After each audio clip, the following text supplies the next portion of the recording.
Hello everyone, this is John Faulk here with JagSuccess, and today we're going to be covering the topic of inverse functions as seen in Precalculus. So with inverse functions, there's some caveats here. Functions have to be one-to-one functions in order for them to be inversible.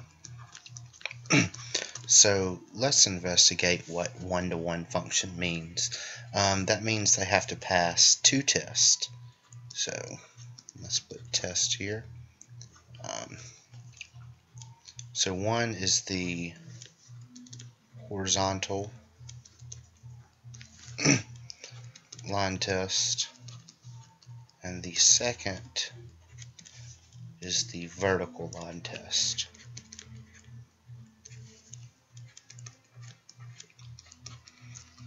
So, if we see a graph of a function, and it looks something similar to this, if we draw lines horizontally, you can see that both here and here, the line passes through 2 points. So that is a fail on the horizontal line test. Let's take a look at another one.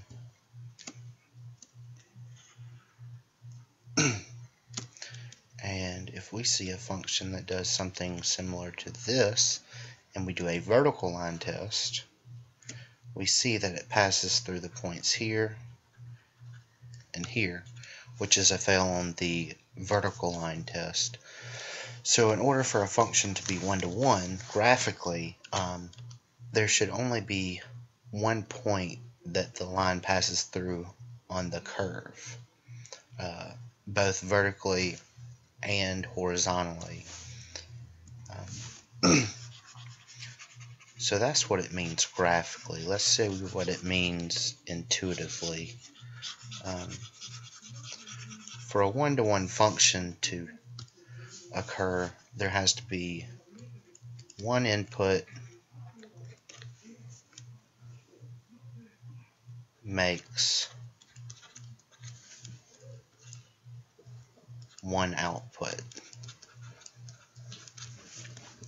So let's say we have the function x plus 4. Well, we know this is one-to-one because if we put 1, so let's make a chart, x and y. If we put 1, 0, and -1 in here, we will get 5, 4, and 3 for the y values. So every particular x value that we get, we get one particular y value. So let's see what functions may not work. So let's try the function, just a simple one, x squared. Let's make an xy chart. Let's just do the same values, -1, 0, and 1. So if we put -1 in here, we get 1 for y, 0, and 1. So we see that -1 and +1 for x both give us 1 for y, which fails the one-to-one test. So graphically, we can see, we know that x squared looks similar to this, and this would fail the horizontal line test right here and here. So that's it for the caveats. So in order for you to find the inverse of a function, that function must first be considered a one-to-one function. So let's figure out how to find the inverse of a one-to-one function. So our first example,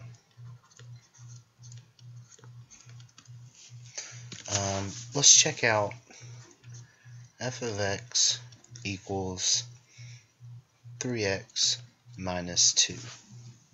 And this is a one-to-one function. So let's rewrite it. Instead of f of x, we're just going to put y.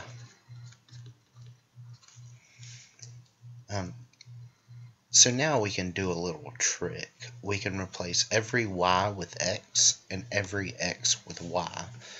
So if we replace that, we get x equals 3y minus 2. And then we just solve for y.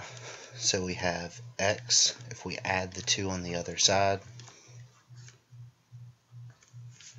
and then we can divide by 3. So we get y equals x plus 2 over 3. And so this would actually be the inverse function of x plus 2 over 3. Alright, let's look at a little bit harder example.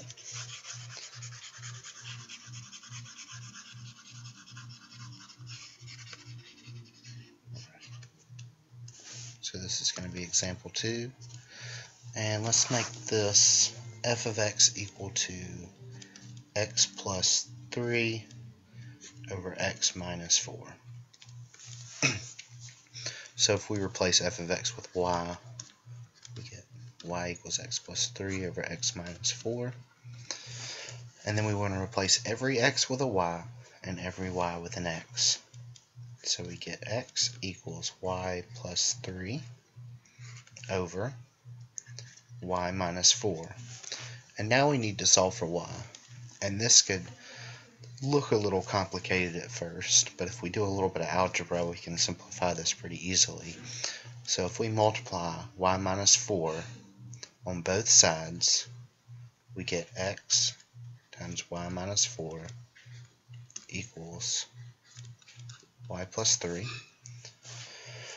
Let's go ahead and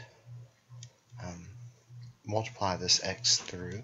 So we get xy minus 4x equals y plus 3.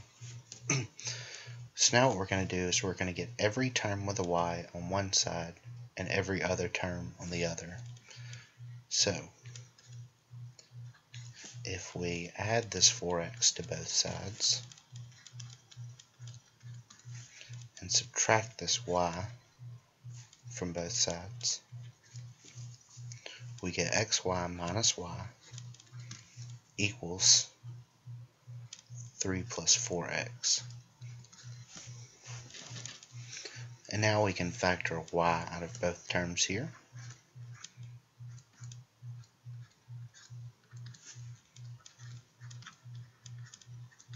Okay.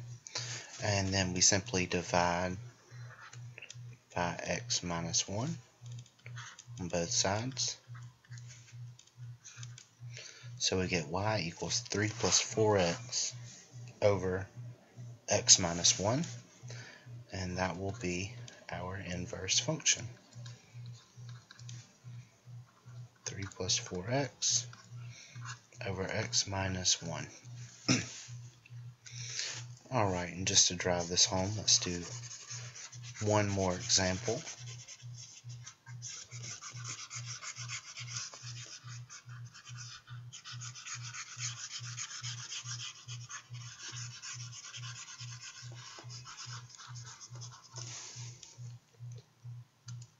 Alright, so for this example, we're going to have the square root of x plus 4 minus 2.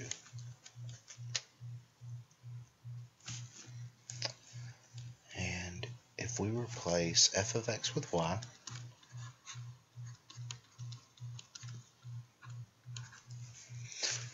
and now we do our little trick, we replace every y with an x and every x with a y. So we get x equals the square root of y plus 4 minus 2.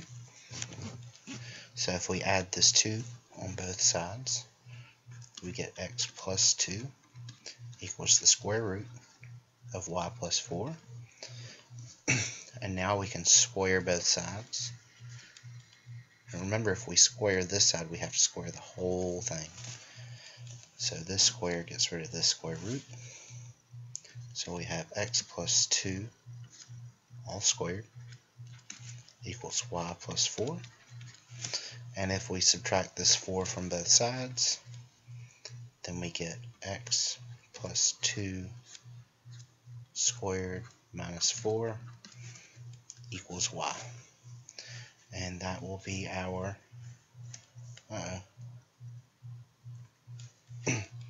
that will be our inverse function.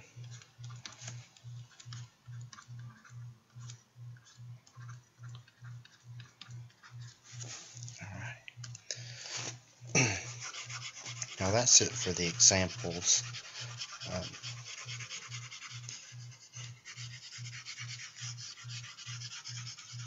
Now the good thing about inverse functions is that if we remember composition functions, such as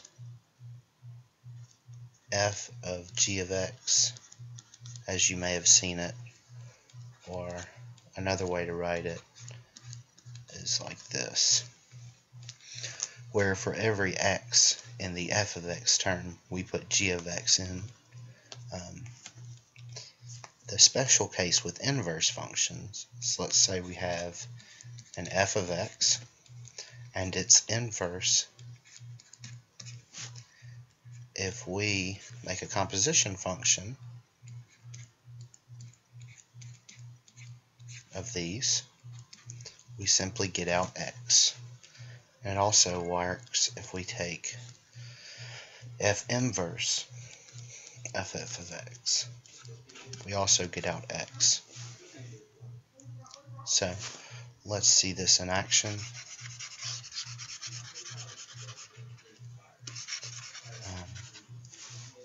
So if we go back to our first example, we had f of x equal to 3x minus 2, and the inverse